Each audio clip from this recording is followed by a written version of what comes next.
UV 임플란트가 처음 나왔을 때 시각적인 효과가 컸습니다. 근데 몇 년이 지난 지금 반응이 생각만큼 크지는 않습니다. 이유가 무엇일까요? 크게 두 부분으로 볼 수 있을 것 같은데, 첫째 BIC 측면에서 보면 이건 앞에서 보여드렸던 도표죠. 일반 임플란트는 골 유착률이 대략 50% 정도 되고요. 자외선 임플란트, UV 임플란트는 98% 정도가 된다는 어, 논문입니다. 보통 뼈가 많은 곳에서 임플란트 성공률은 대략 한 95% 정도 됩니다. 가령 UV 임플란트를 해서 1, 2%의 성공률이 올라간다고 해도 이것도 확실히 그럴지는 알 수가 없습니다. 통계적으로 유의미한 수치가 아닙니다. 그러면 BIC가 높으면 어떤 경우가 가장 좋을까요? 신경까지의 거리가 가까운 하악에서 의미가 있습니다. 만약 신경까지의 거리가 5mm 정도라고 하면 4mm 길이죠. UV 임플란트를 식립하면 8mm의 일반 임플란트를 식립한 것과 효과가 같습니다. 이건 BIC 측면에서 보면요. 이건 정말 의미가 있습니다.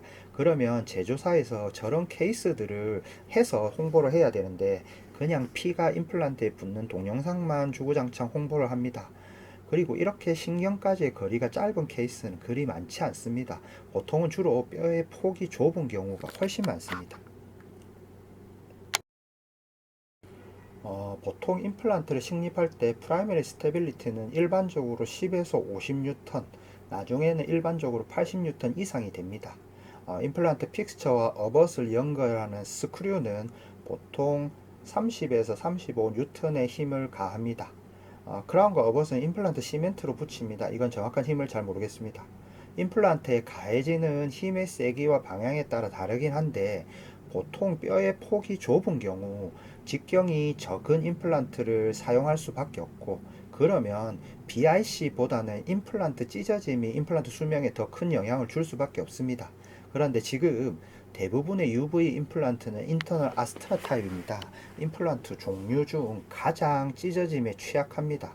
오히려 UV 임플란트는 인터널 스트라우만 타입에 적용이 되어야 더 많은 케이스에서 쓰일 수 있습니다. 만약 치과 재료공학이 더 발전하여 찢어짐에 강한 물질이 도입이 되면 UV 임플란트가 더 빛을 발할 것입니다. 두 번째, 스테빌리티 딥 측면에서 보면 이건 UV 임플란트가 일반 임플란트에 비해서 스테빌리티 딥 부분이 앞으로 이동하고 그 스테빌리티도 상당히 높다는 것을 보여줍니다. UV 임플란트 쓰시는 분들 대부분 일반 임플란트와 비교해 본 뜨는 시점을 UV 임플란트가 나온 처음에는 한 달이 많았는데 UV 임플란트가 나온 지 몇 년이 지난 후에는 일반 임플란트와 본 뜨는 시점이 별 차이가 없다고 하십니다. 그동안의 실패 때문인지 그냥 막연한 불안감 때문인지 알 수는 없지만 요즘은 저렇다고 합니다. 그리고 구치부의 경우 즉시부하나 얼리 로딩의 필요성이 상대적으로 덜합니다. 즉시 부하의 필요성이 가장 큰 곳은 전치부입니다. 그런데 전치부는 뼈의 폭이 상대적으로 좁습니다.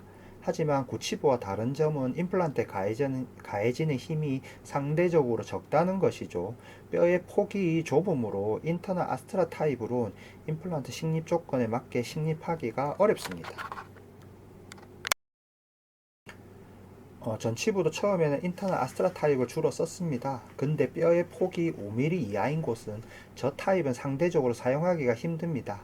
가령 뼈의 폭이 4mm라고 하면 양쪽에 1mm씩 뼈를 두려면 직경 2mm의 임플란트가 필요합니다.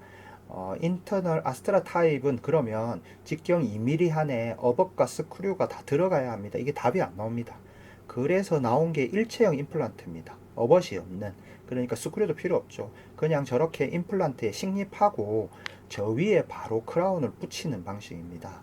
인터널 아스트라 타입을 전치부에 사용하면 생기는 문제를 해결하기 위해 만든 임플란트입니다. 그러면 이 임플란트의 문제가 뭘까요? 뼈의 위치와 보철의 위치가 다르면 해결할 방법이 잘 없습니다. 이건 어벗의 기능을 생각해 보면 알 수 있습니다. 그래서 아이베스나 브라이트 같은 형태가 전치부에서 주목받기 시작하였습니다. 좁은 골폭에서도 사용할 수 있고 어벗이 있어서 뼈와 보철의 위치가 맞지 않더라도 어느 정도는 수정이 가능합니다.